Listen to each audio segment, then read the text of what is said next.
If you could dumb down 2 attributes for a woman to why she wants to be with a man, what are those 2 attributes?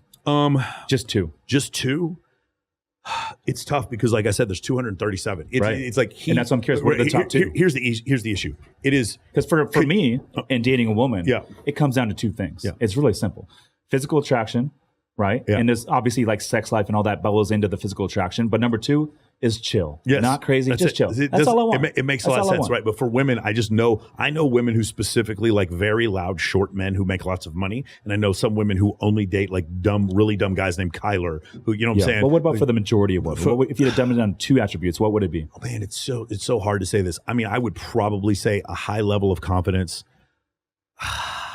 and probably at least the potential for resource acquisition. I would say those are the 2 main things. And basically that's another way of saying money. Yes, but the potential, like women will fuck a fucking, what's it called? A first-year resident or an associate at a law firm or first-year resident at a hospital. She'll sleep with them even though he doesn't make a lot of money because he potentially could make a lot of money. More so than she will date a guy who who owns his own crew, runs his own crew as a plumber. So the star college football player that's going to get drafted in the NFL in the first round. For potential. That's the same as money. Yeah.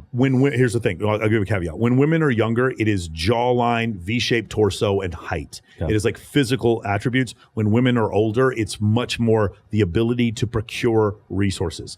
That's what women are more attracted. I'm vastly generalizing here. At what age does a woman go from younger to older? So that's going to be according to the U.S. Census data that shows that the age of first marriage for women is like 29 or 30.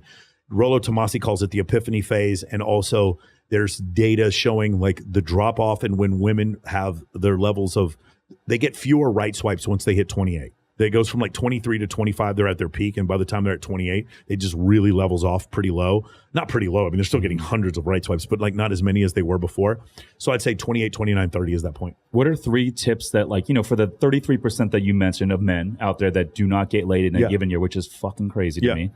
For those 33%, what are 3 tips they can utilize to level up their game, their dating life? The first one is the one that the other 2 will build off of, and that is if I want to, when there's a study, it's great, you guys can look it up. Women report having more orgasms with men who have broader shoulders. Well, if I have a shoulder, it's not actually broader shoulders, it's shoulder to waist ratio. If I want a better shoulder to waist ratio, how can I do that? I could put maybe a 1/4 inch on. If I go take some fucking Anavar and so whatever, I can put a little bit of depth on my shoulders, a little width. But I could also lose like 6, 7, 8, 10 inches on my waist. Getting in shape is number 1. It is absolutely unequivocally number 1. So go take care of your body. You think better. You're more attractive. You walk better. You have a core. You increase your testosterone levels. You're just more attractive to women in general, and your life is just better being in shape than not being in shape. So 1 is that what the other 2 compound on.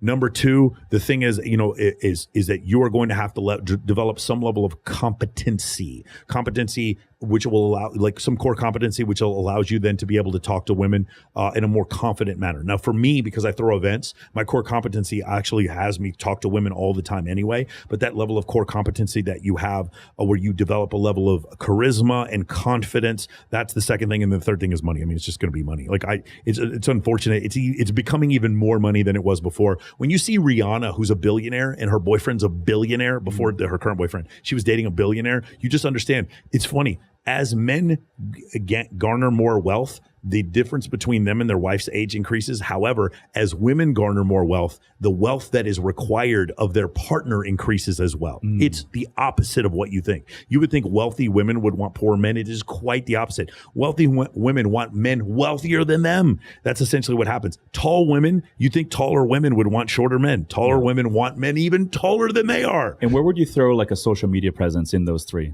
Social media. Would you rank it at all? Because for me, I was making a little money. Yeah. And then a year and a half ago, that's when I started like building the social media. And there's women that would not give me the time of day 2 years ago. And now all of a sudden they want to hang out. They want to go out. They want to be around me. So where does that fall in line with those 2? I asked this question to Bilzerian, and he said he ranks it like this. Number 1 is fame. Fame is 100x everything else. Now, most of us aren't going to be famous, but like you and I, like in my city and your city, we're like a 3 out of 10 famous. Where I'm famous enough to where every pretty girl in the city knows my face, and there's no nightclub or restaurant that isn't immediately going to walk me in the door. Anytime I go anywhere, at least someone in the restaurant is going to come shake my hand and say, "I love your podcast," whatever. So that's that. Like I'm a local famous level 2 or 3. I mean, 10 being like fucking Tom Cruise, Elon Musk, right? I'm like a 2, right? So that's fame. So fame would be 1. And then Bilzerian said this, and I agree with this. Number 2 is jealousy, and number 3 is money. So number 2 would be having what I would consider either Sexy Son's hypothesis, pre-selection, or the term is mate choice copying. You can look it up in evolutionary biology. Having women see other women approve of me and show me compliance would be the second most important attraction trigger. And the third one would be clearly I have access to resources, either my high-rise apartment, my AP or my Patek watch, my Lamborghini, etc., whatever those things are.